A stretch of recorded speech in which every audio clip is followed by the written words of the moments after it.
Item ಯಾವುದೇ ಇರಲಿ try ಮಾಡಿ ಆಚಿ ಚಿಕನ್ ಮಸಾಲಾ. ನನಗೆ ಅತ್ತೆ ಆಗಿರಲಿಲ್ಲ, ತಾಯಿಯಂತೆ ನೋಡಿಕೊಂಡ್ರು. ಚೆನ್ನಮ್ಮನ ನೆನೆದು ಭಾವುಕರಾದಂಥ ಸೊಸೆ ಭವಾನಿ ರೇವಣ್ಣ. ಹೊಳೆ ನರಸೀಪುರಕ್ಕೂ ಚೆನ್ನಮ್ಮನಿಗೂ ಇದ್ದ ನಂಟು ಬಿಚ್ಚಿಟ್ಟಿದ್ದಾರೆ ಭವಾನಿ ರೇವಣ್ಣ.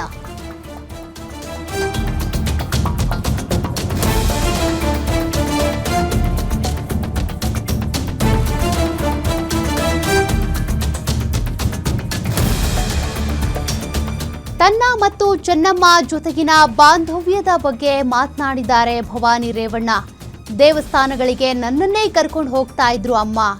ಆಸಿಡ್ ಅಟ್ಯಾಕ್ ಆದಾಗ ಕೂಡ ತುಂಬ ಕುಗ್ಗಿ ಹೋಗಿದ್ರು. ಬಳಿಕ ನಿಧಾನವಾಗಿ ಚೇತರಿಸಿಕೊಂಡಿದ್ರು. ಹೆಣ್ಮಕ್ಳು ಚೆನ್ನಾಗಿ ನೋಡ್ಕೊಂಡ್ರು. ಅಮ್ಮನಿಗೆ ವಿಲ್ ಪವರ್ ಜಾಸ್ತಿ ಇತ್ತು ಅಂತ ಸೊಸೆ ಭವಾನಿ ರೇವಣ್ಣ ಮಾತನಾಡಿದ್ದಾರೆ. ಆಸಿಡ್ ದಾಳಿ ಆದಂಥ ಸಂದರ್ಭದಲ್ಲೂ ಕುಗ್ಗಿದ್ರು ಮತ್ತೆ ಚೇತರಿಸಿಕೊಂಡಿದ್ರು ಅಂತ ಮಾತನಾಡಿದ್ದಾರೆ. ನಿನ್ನೆ ನಮ್ಮ ಅತ್ತೆಯವರು ಚೆನ್ನಮ್ಮನವರು, ಶ್ರೀಮತಿ ಚೆನ್ನಮ್ಮನವರು ನಿಧನ ಹೊಂದಿದರು. ಇವತ್ತು ಪಾರ್ಥಿವ ಶರೀರ ಹೊರಟಿದೆ. ಬೆಂಗಳೂರು ಮನೆಯಿಂದ, ನಮ್ಮ ಪದ್ಮನಾಭ ನಗರ ಮನೆಯಿಂದ ಹೊರಟಿದ್ದಾರೆ. ಹಾಗಾಗಿ ಅಲ್ಲಿ ಏನೋ ಬೆಳ್ಳೂರಿನಲ್ಲೂ ಏರ್ಪಾಡು ಮಾಡ್ಕೊಂಡಿದ್ದಾರಂತೆ. ಅಲ್ಲೂ ಜನ ಅಲ್ಲಿ ಸೇರಿದ್ದಾರೆ. ಮತ್ತು ಅಲ್ಲೇ ಚನ್ನರಾಯಪಟ್ಟಣ, ಹಾಗೆ ಹಾಸನ ಹೋಗಿ ಇಲ್ಲಿ ಒಳಾಯನಸಿಪುರ. ಇದು ಈ ಮನೆಯಲ್ಲೇ ಅವ್ರು ಜಾಸ್ತಿ ಇಷ್ಟಪಡ್ತಿದ್ರು. ಹಾಗಾಗಿ ಇಲ್ಲೇ ಅವ್ರಿಗೆ ಎಲ್ಲ ರೀತಿಯ ಅಂತಿಮ ದರ್ಶನಕ್ಕೂ ಇಟ್ಟು, ಹಾಗೆ ಒಳ್ಳೆ ರೀತಿ ಅವ್ರನ್ನ ಕಳಿಸ್ಕೊಡ್ಬೇಕು ಅಂತ ಹೇಳಿ ನಾವೆಲ್ಲ ವ್ಯವಸ್ಥೆಗಳನ್ನ ಮನೇಲಿ ಮಾಡ್ಕೊಂಡಿದ್ದೀವಿ. ಹಾಗೆ ಜನ ತುಂಬ ಬರ್ತಾರೆ. ಯಾಕೆಂದರೆ ನಮ್ಮಮ್ಮ ಅಷ್ಟೊಂದು ಸ್ನೇಹಜೀವಿ. ಮತ್ತು ಅವರು ಎಲ್ಲರ ಜೊತೆ ತುಂಬ ಚೆನ್ನಾಗಿರ್ತಿದ್ರು. ಆಮೇಲೆ ಯಾವಾಗಲೂ ಯಾರಿಗಾನ ಬೆಳಗ್ಗೆ ಎದ್ದು ಸಂಜೆವರೆಗೂ ಯಾರಿಗಾನ ಏನಾರು ಒಳ್ಳೆಯದನ್ನು ಮಾಡೋದನ್ನೇ ಯೋಚನೆ ಮಾಡ್ತಿದ್ರು ಯಾವಾಗಲೂ. ಹಾಗಾಗಿ ಜನ ಇವಾಗಲೇ ತುಂಬ ಜನ ನಿನ್ನೆ ರಾತ್ರಿ ಕೂಡ ತಡರಾತ್ರಿವರೆಗೂ ಬೆಳಗಿನ ಜಾವದವರೆಗೂ ಕೂಡ ದರ್ಶನ ಮಾಡಿದ್ದಾರೆ ಬೆಂಗಳೂರಿನಲ್ಲಿ. ಇಲ್ಲೂ ಕೂಡ ಇವತ್ತು ಶುರುವಾದರೆ ನಾಳೆವರೆಗೂ ಕೂಡ ಅಂತಿಮ ದರ್ಶನಕ್ಕೆ ವ್ಯವಸ್ಥೆ ಮಾಡಿದ್ದೀವಿ. ಹಾಗಾಗಿ ಇಲ್ಲಿ ಏನು ಜನ ಬರ್ಲಿಕ್ಕೆ ಹೋಗ್ಲಿಕ್ಕೆ ಒಂದು ಬ್ಯಾರಿಕೇಡ್ ಹಾಕಿ ಎಲ್ಲ ವ್ಯವಸ್ಥೆಗಳನ್ನ ಮಾಡಬೇಕು, ಅದನ್ನು ಮಾಡ್ತಾ ಇದ್ದಾರೆ. ಹಾಗಾಗಿ ನಾವು ಅವ್ರು ಬರೋದ್ರಲ್ಲಿ ನಾವು ನಿರೀಕ್ಷೆ ಮಾಡ್ತಾ ಇದ್ದೀನಿ. ಅವರು ನನಗೆ ಗೊತ್ತಿರೋಂಗೆ ಇಲ್ಲಿಗೆ ಬರೋದಕ್ಕೆ 6 ಗಂಟೆ ಆಗ್ಬೋದು ಅಂತ ಅಂದಾಜು. ಸಾಯಂಕಾಲ 6 ಗಂಟೆ ಆಗ್ಬೋದು ಅಂತ.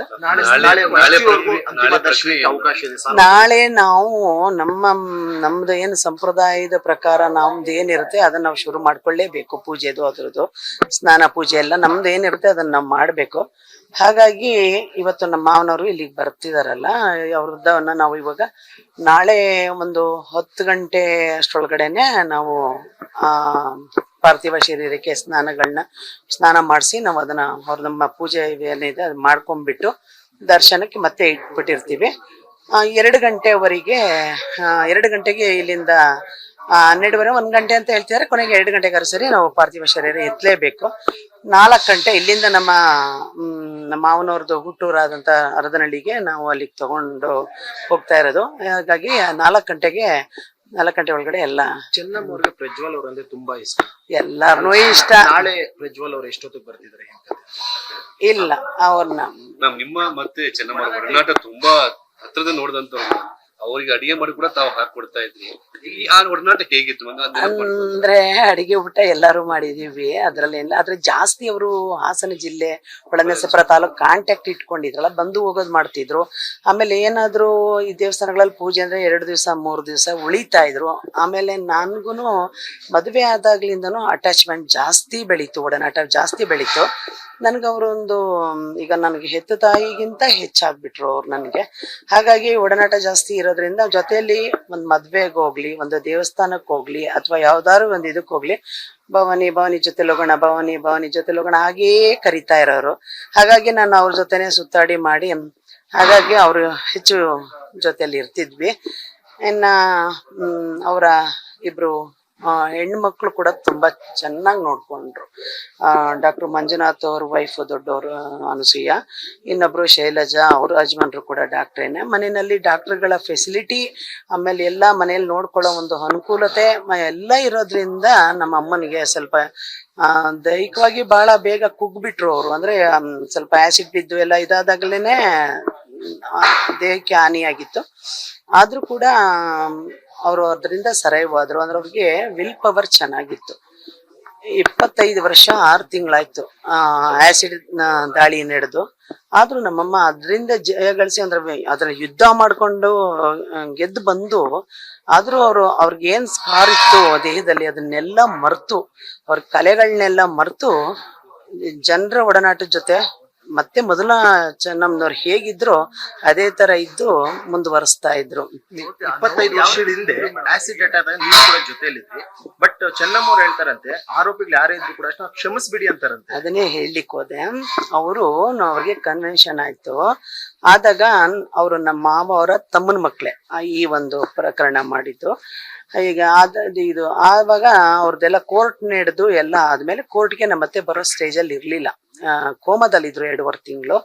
ಸೊ ನಾನೇ ಕೋರ್ಟ್ ಅಟೆಂಡ್ ಮಾಡಿದೆ. ಹಾಗಾಗಿ ಅವ್ರಿಗೆ ಕನ್ವೆನ್ಷನ್ ಆಯ್ತು. ಅವಾಗ ಆದಂತ ಸಂದರ್ಭದಲ್ಲಿ ನಮ್ಮ ಮಾವ ಒಂದ್ ಮಾತು ಹೇಳಿದ್ರು ಅವ್ರಿಗೆ, ಹೀಗೆ ಈ ತರ ಶಿಕ್ಷೆ ಆಯ್ತು ಅಂತ ಅಂದ್ಬಿಟ್ಟು. ಅವ್ರ ತಂದೆಗೆ ಕ್ಯಾನ್ಸರ್ ಆಗಿದೆ. ಯಾರ ತಂದೆಗೆ ಅವ್ರು ಆಸಿಡ್ ಹಾಕಿದ್ರಲ್ಲ ಅವ್ರ ತಂದೆಗೆ ಕ್ಯಾನ್ಸರ್ ಆಗಿತ್ತು, ಅಂದ್ರೆ ದೇವೇಗೌಡರು ತಮ್ಮನಿಗೆ. ಅವಾಗ ಇಲ್ಲಿ ಗೌಡ್ರು ಒಂದ್ ಕಡೆ ಹೆಂಡತಿ ಕಡೆನೂ ವಾಲಕ್ಕಾಗ್ದಾನೆ, ಮಕ್ಳ ಕಡೆ ತಮ್ಮನ ಕಡೆನೂ ಹೇಳಕ್ಕಾಗ್ದಾನೆ ಸ್ವಲ್ಪ ತೊಡಲಾಡ್ತಲ್ಲಿ ಪತ್ನಿ ಹತ್ರ ಹೇಳ್ಕೊಂಡ್ರು. ಆಗ ಅಮ್ಮ, ಹೋಲಿ ಬಿಡಿ, ಅದನ್ನ ಕ್ಷಮಿಸ್ಬಿಡಿ, ಏನು ಬೇಡ, 1-2 ವರ್ಷ ಇರಿಸ್ಬಿಟ್ಟು ಕಳಿಸ್ಬಿಡಿ, ಅದೇನು ಬೇಡ ಅಂತ ಒಂದೇ ಮಾತಲ್ಲಿ ನಮ್ಮತ್ತೆ ಅವ್ರನ್ನ ಕ್ಷಮಿಸ್ಬಿಟ್ರು. ಅಷ್ಟು ದೊಡ್ಡ ಗುಣ. ಯಾರೇ ಆಗಿದ್ರು ಹೆಣ್ಮಕ್ಳು ಅಂದ್ರೆ ಆತರ ಮಾಡಿದವ್ರನ್ನ ಅಷ್ಟು ಸುಲಭವಾಗಿ ಮನಸ್ಸಿನಲ್ಲಿ ಇಟ್ಕೊಂಡು ಇದು ಮಾಡ್ತಾರೆ. ನಮ್ಮತ್ತೆ ಪಾಪ 1-6 ತಿಂಗಳಲ್ಲೇ ಅವ್ರನ್ನ ಕ್ಷಮಿಸ್ಬಿಟ್ಟು ಬಿಟ್ಬಿಡಿ, ಏನು ಬೇಡ ಅಂತ ಹೇಳಿ ಅದಾದ್ಮೇಲೆ ಅದು ಮಾಡಿ ಕೊನೆಗೆ ಅವ್ರಿಗೆ 5 ವರ್ಷನೋ 8 ವರ್ಷನೋ ಆಯ್ತು. ಅದ್ರಲ್ಲೂ ಕೂಡ ನಮ್ಮ ಮಾವ ಮತ್ತೆ ಕಡಿಮೆ ಮಾಡಿಸಿ ಅವ್ರನ್ನ